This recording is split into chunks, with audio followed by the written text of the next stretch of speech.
အေယာဝတီမိကမ်းဘေးမှာအခင်းလုတ်ကန်ရင်းနေထိုင်တဲ့ဒေါ်ကိုင်ဆန်းဟာခက်ခဲတက်ဝင်မှုတွေနဲ့တနိုင်တစ်ပိုင်းမိသားစုစောင့်ဝတ်နေရေးကိုထမ်းပိုးနေရသူတူဖြစ်တယ်။အရင်တုန်းကတော့မိကမ်းဘေးမှာတဘာဝနှုံးမြေတွေထိမ့်သိမ်းထားတဲ့စိုက်ခင်းမြေမှာအခင်းလုတ်ရင်းအလော့ကင်တည်ငြိမ်စွာနဲ့တာတမီ9ယောက်ကိုအေးချမ်းစွာဂရုစိုက်နိုင်တဲ့အချိန်လေးတွေလည်းရှိခဲ့တယ်။အဲ့ဒီလိုလုတ်ကန်စားတောက်နေရင်တဖြည်းဖြည်းပြောင်းလဲသွားစေတဲ့အရာတွေကတော့မိကန်တလျှောက်မှာရွှေတူးပေါ်တဲ့စီးပွားရေးလုပ်ငန်းရှင်တွေရောက်လာခြင်းကြောင့်ပဲဖြစ်ပါတယ်။ရွှေတူးပေါ်တဲ့သူတွေကကဘာမြေတွေကိုအလွန်အကျွံရွှေတူးပေါ်တယ်။တောင်ပန်းတွေတိုက်တော့ကျေးရွာလူထုတွေအခင်းလုတ်ကင်စားတောက်နေတဲ့မိကန်ပန်းအနီးကစိုက်ခင်းမြေနေရာတွေကဘာပြူတယ်။မြစ်ရည်ကြီးချိန်ဆိုမြစ်ရည်လမ်းကြောင်းပြောင်းတော့မြစ်ရည်တိုက်စားမှုတွေဖြစ်လာပါတော့တယ်။မိကန်တိုက်စားလို့ရေကအညစ်အကြေးများလာတယ်။တောက်တုံးရတဲ့ရေကတန့်ရှင်းမှုမရှိတော့ဘူး။ရေညစ်ညမ်းတော့ကျေးရွာမှာဝမ်းပြဲဝမ်းလျှောသူတွေနဲ့ကျန်းမာရေးထိခိုက်မှုတွေဖြစ်လာတယ်။အဲ့ဒီဒေတာမှာရှိနေတဲ့မိသားစုတွေက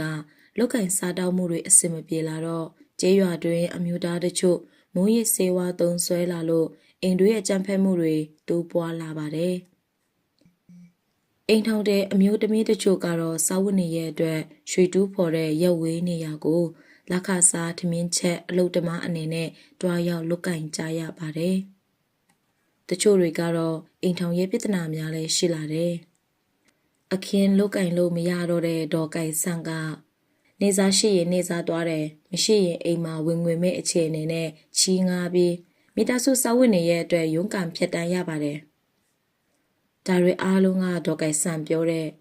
အရန်စိတ်ညစ်လာပြီဆိုတဲ့စကားတွေကကိုယ့်ရဲ့အမျိုးသားအိမ်ထောင်ဦးစီးကမိုးရစ်ဆေးဝါးသုံးဆွဲလာတဲ့အတွက်တာတမီ9ယောက်နဲ့မိသားစုစောင့်ဝတ်နေရဲ့ရုန်းကန်ရတော့ဘဝတစ်ခုလုံးရဲ့အမောင်မိုက်ဆုံးအလေးချိန်ကိုထမ်းထားရတယ်လို့မျိုးပါပဲ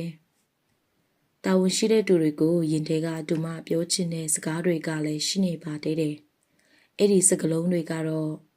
ကျမတို့ယူတားစွာမိသားစုနဲ့ကျေးရွာသူတွေလုတ်ကင်စားတောက်နေတဲ့မြေနေရာတွေကိုမဖြတ်စည်းပေးကြပါနဲ့။မိကန်တိုက်စားပြူကျလာနေတာတွေကကျမတို့ဘဝတွေကိုတစ်ချက်တည်းဖြတ်တောက်နေတယ်လို့ပါပဲ